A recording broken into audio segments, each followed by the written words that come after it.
Hi friends! I'm Lulu and welcome to Judson Sunday Arts, where kids of all ages can make art that matters. For those of you joining us today with low vision, I am a white millennial. My pronouns are she, her, hers, and I'm wearing a green shirt with little cutouts on it. I've got really short, dirty blonde hair, and there's a big bookcase behind me, 2 doors, and some art on the walls. And you might even see my dog. My dog is named Lamb, and she is a white and black spotted dog with brown spots as well. Today, we are going to learn about vocal improvisation, so you won't need anything but your voice and your imagination. If you tuned into Andy's lesson on January 31st, you might remember a lesson about improvisation featuring Joe from the movie Soul and Ella Fitzgerald. Ella is without a doubt one of the greatest American singers of all time. She was a queen of vocal improvisation, which means changing the way that you sing a song to suit your own style. So Ella used her voice to sound like instruments in the bands that she played with, to sound like other singers, and to playfully remind her listeners about things from pop culture and other songs that they knew. She used the skill for fun, to grow her own artistry, and very rarely to get herself out of a jam. Have you ever forgotten what you're talking about? It happens to me all the time. Or if you were singing a song, have you ever forgotten the next words? I still remember when I forgot the words to Castle on a Cloud in my 6th grade talent show. I was so embarrassed that I cried for almost 30 minutes. But Ella Fitzgerald was a pro. She practiced, she performed for years, and she was able to use her improvisation skills to make a time that she forgot the words to a song into one of her most well-known performances ever. So we're going to watch a short video about 2 of her most well-known songs. And while you watch, listen for how many different ways Ella played with music to make it her own. Ella Fitzgerald was one of the most important singers in the history of American music. She inspired generations of musicians, from Frank Sinatra to Lady Gaga. She won countless awards, and she even has her own stamp. And there's one performance in particular that's a masterclass in why she's such a legend. 1960, Berlin, Germany. Ella had become a global sensation by that point and was playing in front of thousands of fans.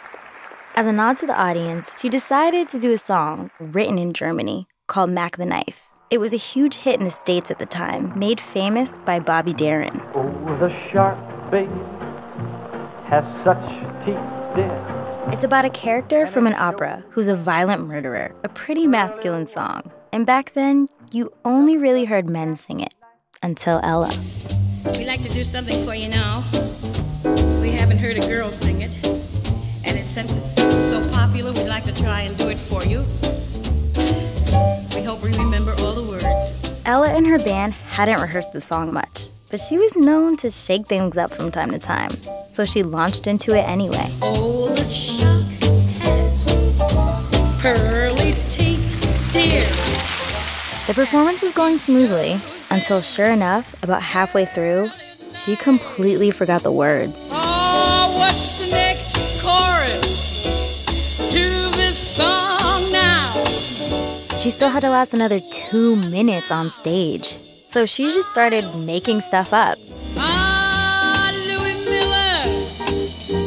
Oh, something about cash.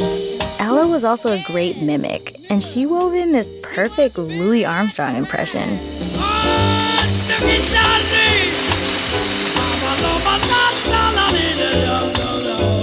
She managed to freestyle her way through the entire rest of the song. This is a jazz world equivalent of an NBA player sinking a buzzer beater. But it goes beyond grace under pressure. Ella took this song all about a serial killer and turned it into something so much more joyful. She made it her own. You like Mac the Knife? And the show got even better from there. Ella moved right into what's considered one of the best scat solos ever recorded. Which brings us to the next thing to know about Ella. She made scatting what it is today.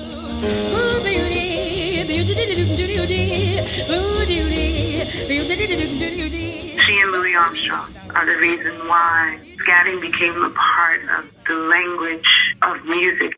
Ella was an incredible scatter for a few reasons. She was a master of harmony, and she had nearly perfect rhythm and perfect pitch. You could tune your piano by her voice, and you could adjust your metronome to match her. All this gave her insane vocal control. She could truly use her voice like an instrument. But beyond how well she could scat, there were some secret codes in this solo. She had this great, she had a great sense of humor about it, and one of the primary manifestations of that humor was her gift for quoting. Quoting is essentially referencing other songs during improvisation. Art Tatum was a great quoter. Nat King Cole, as a piano player, was brilliant at coming up with these great quotes. But I think we all have to admit that Ella was the all-time master. I guess these people wonder what I'm saying. This song was moving fast, and Ella was swerving from reference to reference. Ever see a dream walking? Well, I did. Tisket a tasket, I lost my yellow basket. Having a heat wave, tropical heat wave.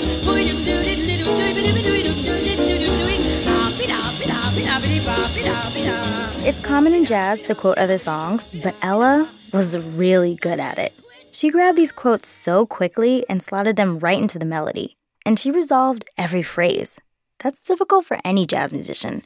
Think of it as playing a game of Tetris really fast.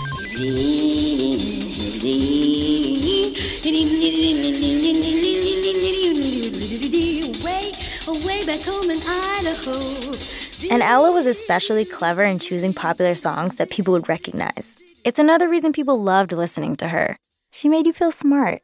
I think I went through it like bar by bar, and I pulled out 50 songs that she quoted in 5 minutes. Just incredible the way her mind worked. So fertile.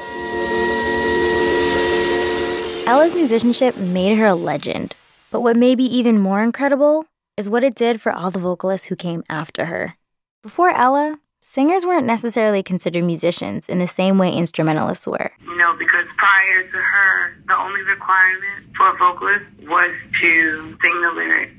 Ella proved that singers were capable of the same level of artistry as every other member of the band. I'm just thankful that she did that for us, because she created a pathway for vocalists to be a part of all the fun. Ella raised the bar. And even though other people can channel what she did, nobody can quite touch what kind of performer she was. Speaking of, that Mac the Knife cover where she forgot the lyrics halfway through, she won a Grammy for that. Actually, she won 2.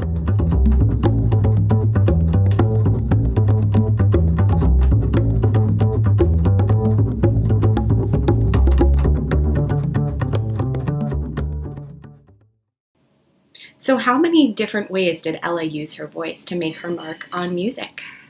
She scatted, she quoted, she imitated. The list goes on because she was a master of song. But those are the 3 big things that we're going to talk about today. And without further ado, it's music making time. Think of a song that you love and sing it to yourself to remind yourself how it goes. Then, instead of singing the words, replace the phrases, replace the words in the song with scat syllables. Some of the most common ones that people use are do, ba, and doot. But really, any sound can work. So, for example, if I wanted to sing the song Blue Skies with scat syllables, it could sound like this. Do ba da doot, do ba da scoo ba da doot. And if you want an extra challenge, you can replace the words with other words.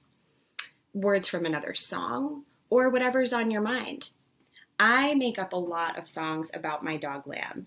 So if I sang a song about Lamb to the tune of Blue Skies, it could sound like this.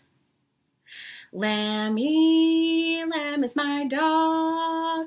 She likes to eat snow and jump on logs. It doesn't have to rhyme, but that's how my mind works. But if I sang it like Lamb, if I imitated her, maybe it could sound like this.